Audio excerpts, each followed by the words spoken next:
बिस्मिल्लाहिर्रहमानिर्रहीम। Pensioners platform truly. Pension commute करवाई जाए या नहीं, रिटायर होने वाले मुलाजमीन के लिए ये एक अहम फ़ैसला है। माजी में अक्सर मुलाजमीन ये समझते थे कि कम्यूट करवाना लाजमी है, तो वो सब कम्यूट करवा लेते थे। लेकिन अब अक्सरियत को पता चल गया है कि कम्यूट कराना लाजमी नहीं है, ये ऑप्शनल है। अगर कोई कम्यूट कराना चाहे तो करवा ले, नहीं कराना चाहता तो ना करवाए। वक्त के साथ साथ ज़र की कदर, पैसे की जो कदर है वो कम होती जाती है। जो पैसे की वैल्यू आज है वो कल नहीं होगी। मसलन आज आपके पास अगर एक 100 रुपये है तो उस 100 रुपये से अगर आज आप 2 चीज़ें ख़रीद सकते हैं तो हो सकता है कल उसी 100 रुपये से एक ही चीज़ है। इसलिए जो पैसे आपको आज इकट्ठे मिल रहे हैं वो बेहतर हैं, बजाय आपको हर महीने 35% मिले। कम्यूट करवाने की सूरत में आपको 12 सालों के पैसे इकट्ठे मिल जाते हैं, जो कि अच्छी भली रकम होती है। बचत करके इतने पैसे जमा करना मुश्किल काम है। कम्यूट की रकम लेकर आप कोई बड़ा काम कर सकते हैं, जैसे बच्चों की शादी, मकान की तामीर या प्लाट की ख़रीदारी एज एन इन्वेस्टमेंट। जिस साल मुलाजम रिटायर हो रहा है उस साल पेंशन में लगने वाले इजाफ़ों की तादाद, इंक्रीज़ की तादाद 5 या 5 से कम है, तो हमारी राय के मुताबिक कम्यूट करवाना ही बेहतर। अगर रिटायरमेंट वाले साल में पेंशन में लगने वाले इंक्रीज़ की तादाद 6 या 6 से ज़ायद हो तो पेंशन कम्यूट ना करवाने के बारे में आप सोच सकते हैं। आइए हम इंक्रीज़ के पॉइंट को देखते हैं। हम अज्यूम कर रहे हैं कि पेंशनर की जो ग्रॉस पेंशन है वो 10,000 बन रही, उसने उसका 35% यानी 3500 कम्यूट करवा ली। हमने अज्यूम किया है कि उस साल 3 इंक्रीज़ लग रही हैं या 5 लग रही हैं या 7 इंक्रीज़ लग रही हैं। जिस साल पेंशन रिटायर्ड हुआ अगर 3 इंक्रीज़ लग रही हों तो फिर क्या होगा, उसको एक तो ये अपना शेयर जो है, जो उसको इकट्ठे पैसे मिलेंगे, उसके बदले में कम से कम 12 सालों तक ये हिस्सा छोड़ना पड़ेगा।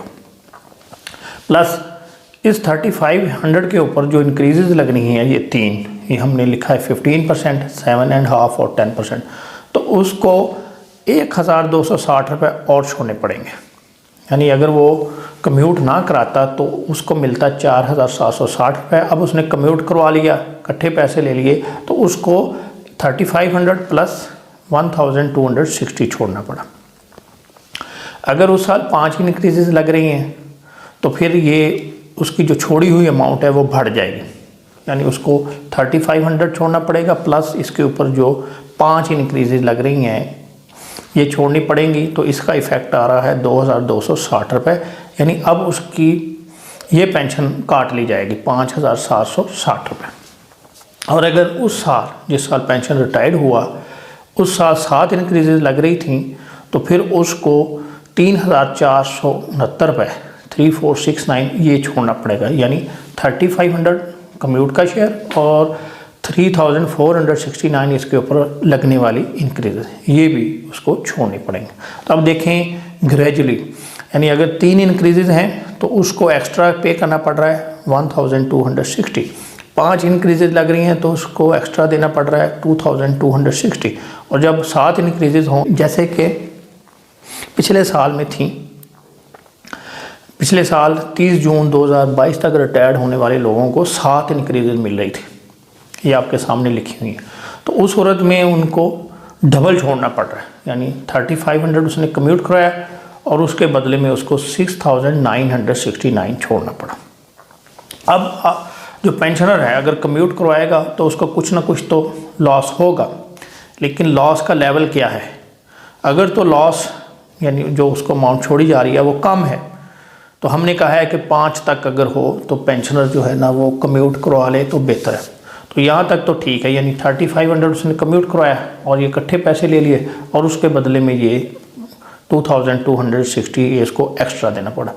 लेकिन यहाँ पर जो है वो डबल हो गई अमाउंट, 3500 और ये भी 31 रुपीज़ कम है, तो ये भी डबल हो गई।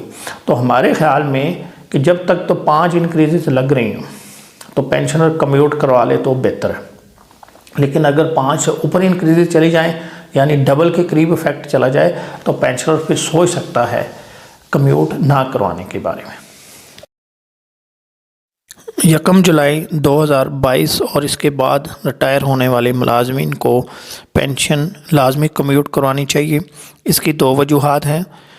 इस साल जो लोग रिटायर हो रहे हैं उनकी पेंशन पिछले साल की रिटायर होने वाले पेंशनर्स के मुकाबले में कम हो गई है, लेकिन उनको कम्यूट में बहुत बड़ा बेनिफिट मिला है, इसलिए वो अपनी पेंशन में होने वाले नुकसान को कम्यूट में जो उनको ज़्यादा मिल रहा है उस नुकसान से पूरा कर सकते हैं।